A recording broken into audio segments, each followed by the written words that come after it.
Why did you come to the university hospital? You can't seriously think a doctor can fix being uneducated and poor. Mike smirked, clearly amused with himself. I barely reacted, unimpressed by his arrogance. That's none of your concern, Mike. You're always so aloof. But no matter how prestigious the hospital, they can't cure ignorance or poverty. I didn't even bother with a fake laugh at his weak attempt at humor. Then suddenly, a nurse came rushing toward us. She looked directly at me, waving urgently. Doctor, we have an emergency. The patient's unconscious and in critical condition. Please come quickly. My name is Jessica, and I'm the oldest of 4 siblings. When I was in elementary school, our father passed away, leaving our mother to raise us on her own. The debt he left behind made it nearly impossible for her to make ends meet, no matter how hard she worked. At her request, I dropped out of high school to take a job at a nearby factory, determined to support my family so that my siblings could pursue their dreams without the burden of financial strain. Everything changed when I turned 18. After several dinner invitations from my supervisor, he asked me if I'd considered dating him. I had already developed feelings for him, so I agreed. Our relationship blossomed, and 2 years later, on my 20th birthday, he proposed. I said yes, and we got married. His name was Mike. From the start, I was honest with Mike about not finishing high school. He assured me, education doesn't matter when you love someone. He always tried to create a relationship based on honesty and equality.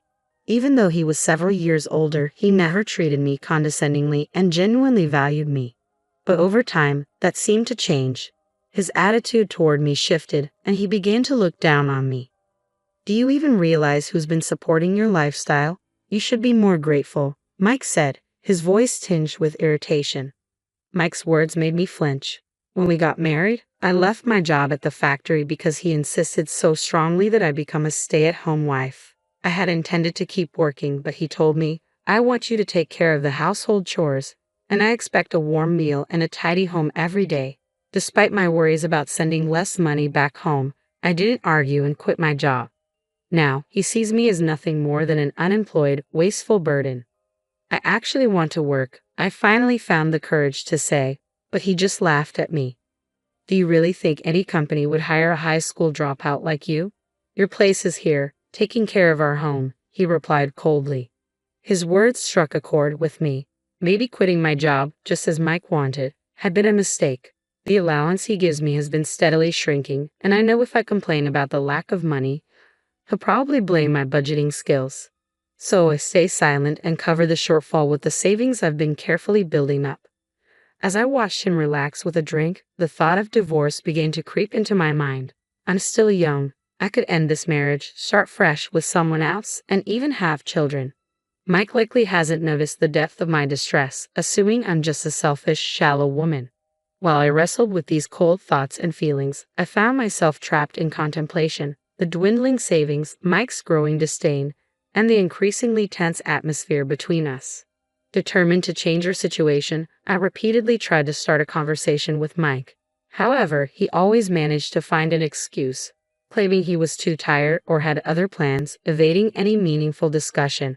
To make things worse, he even told me, I don't want to talk to someone with such a low educational background. I was at my breaking point. One evening, after cleaning up from dinner, I finally resolved to share my decision with him. The next step was to tell him I wanted a divorce.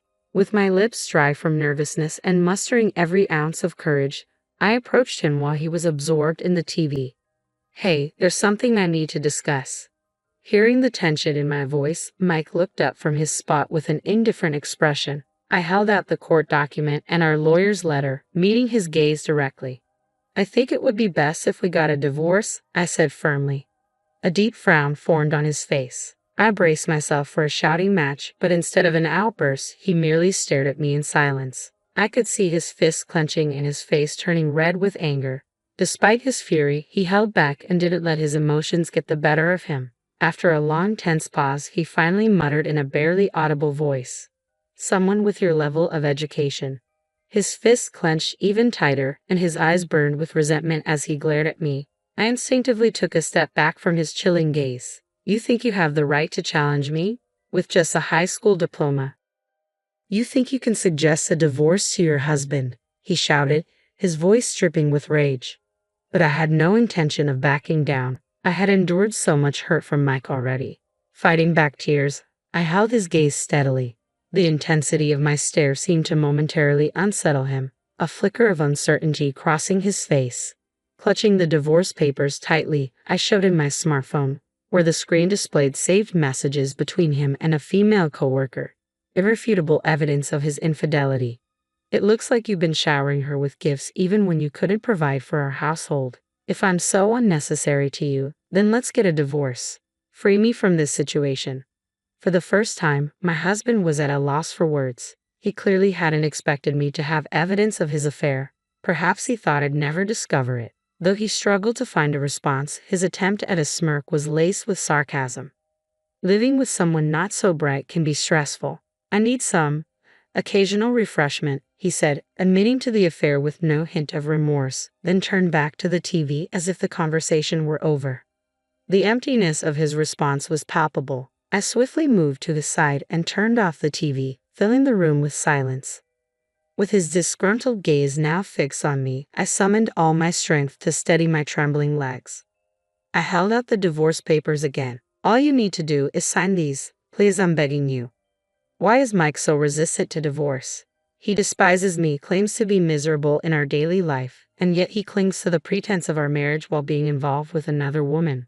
Why won't he just leave? I can't make sense of it. If he believes I don't have the right to suggest a divorce, then he should be the one to propose it. I would do anything to distance myself from him. The fear of societal judgment for being served with divorce by my husband and even my own self-worth pale in comparison to my need to escape this situation. If you want a divorce so badly, my husband said with a sigh, taking the court documents in hand, then repay every cent of the living expenses I've covered so far. If you can manage that, I'll consider the divorce. That's absurd. It's impossible, right? After all, you're just an uneducated stay-at-home wife. Mike chuckled lowly, clearly amused. We've been married for 3 years, and during that time, the money he's given me for living expenses has, by even conservative estimates, totaled over $333,000. Although I haven't received much recently, repaying that amount from my savings alone is clearly out of the question. Most of the money went towards monthly rent and groceries, with nothing left for discretionary spending.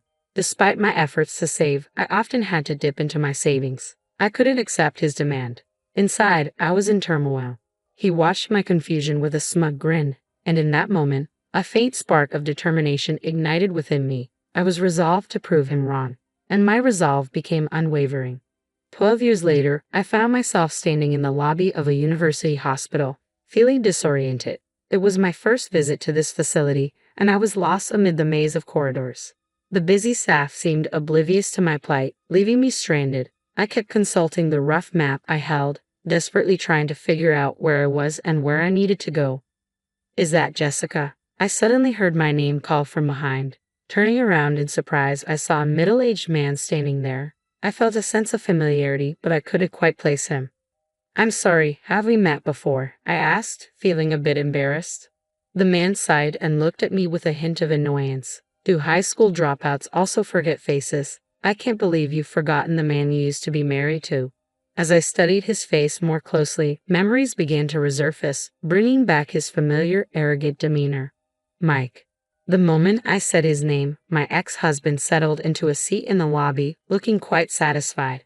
Why are you here at the university hospital? Mike asked with a smirk. Surely you don't think a doctor can fix being uneducated and poor. He seemed quite pleased with his own words and chuckled to himself. I remained unruffled by his smugness. It's none of your business, Mike. You're always so cold, he continued with a sneer. No matter how prestigious this hospital is, I don't think they can cure a lack of education or poverty. I couldn't even muster a polite laugh at his attempt at humor. Just then, a nurse came rushing toward us. She looked in my direction and waved urgently. Doctor, we have an emergency patient. They're unconscious and in critical condition. Please come immediately. I stood up immediately and accepted a lab coat from the nurse. Mike's eyes widened in surprise as he watched me. I'm so sorry about this, especially on your first day here, the nurse said with a bow. There were no other doctors available. She quickly left, leaving Mike to stare after her. I couldn't afford to be distracted by Mike any longer. Not knowing what to do with the hospital brochure I was holding, I handed it to him. Seeing his shocked expression, I simply said, "I'm a doctor." After the emergency treatment was completed, I headed straight to the consultation room.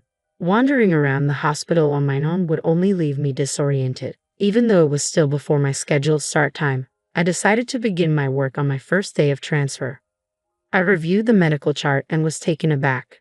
As I entered the room, I saw Mike sitting in the examination chair.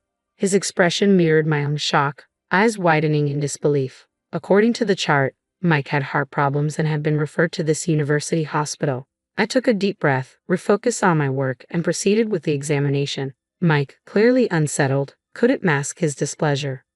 "Is there anything else you'd like to ask?" I inquired as I finished the examination. Mike murmured, "How did someone like you, a high school dropout, become a doctor?" A nurse working beside him looked at him in surprise. Not wanting to waste consultation time, I took a moment to reflect. "My father was a doctor," I began. Just to clarify, I didn't drop out of high school due to poor grades. Memories of my father came flooding back. He was often away, preoccupied with work, and much of his earnings went towards alcohol and nightlife, leading to significant debt. Despite his flaws, I owe a lot to him. His commitment to my education played a crucial role in my path. From a young age, I aspired to follow in his footsteps and never wavered in that dream. I excelled in my studies throughout elementary and middle school, and my mother always believed in me, saying, "Jessica will surely become a doctor." After my father's death and the need to start working right after middle school, my journey took a detour, but I kept learning diligently. I obtained my high school diploma and pursued medical school. "But there's no way you had the money to go to college." "My earnings were saved by my mom, and I also took advantage of scholarships," I replied. "Scholarships? For you?" His disbelief stunned a bit, but I quickly composed myself and met his gaze. "You used to mock me, calling me a middle school dropout and questioning my intelligence. That was just because you didn't know the whole story." Mike glared at me, his eyes filled with anger. As the nurse whispered that the consultation time was almost over, I turned to prepare the medical chart for the next patient, casting a final glance at Mike. "Regarding the living expenses you wanted me to repay, I can pay them back right now, even double if you prefer. My current income exceeds yours." Mike's face turned crimson, clearly struck by my words. His pride seemed deeply wounded, and his anger was palpable as he breathed heavily. Realizing this was a public consultation room with medical staff bustling around, he stood up abruptly with a loud thud. "Just wait, you failed, doctor. I'm filing a complaint." With that, Mike stormed out of the consultation room. I watched him leave and let out a heavy sigh. Despite my physical exhaustion, I felt a surprising sense of relief. It seemed Mike had initially sought treatment at another facility but was eventually referred to the university hospital where I work. With a scowl on his face, he had returned to see me. After our divorce, Mike's life had taken a nosedive. The female coworker with whom he'd had an affair had rejected him, and rumors about his infidelity and our breakup had spread throughout his company, leading to his resignation. The blow to his pride was compounded by being turned down by 2 women. His alcohol and cigarette consumption had increased, which he carelessly suggested might have contributed to his heart problems. He was scheduled for major surgery soon, and while I did feel a twinge of sympathy for him, I couldn't completely forget his behavior during our marriage. Regardless of my personal feelings, I remained professional and committed to providing him with the best medical care. Mike still comes to my clinic for regular checkups. At one point, he even asked if I would consider remarrying him, but I politely declined. For now, I have no intention of remarrying and am content living with my family at my parents' home. It may sound boastful, but I'm well regarded as a doctor and earn more than enough to support my family. My days are busy and fulfilling, but occasionally I look back on our married life with a sense of emptiness.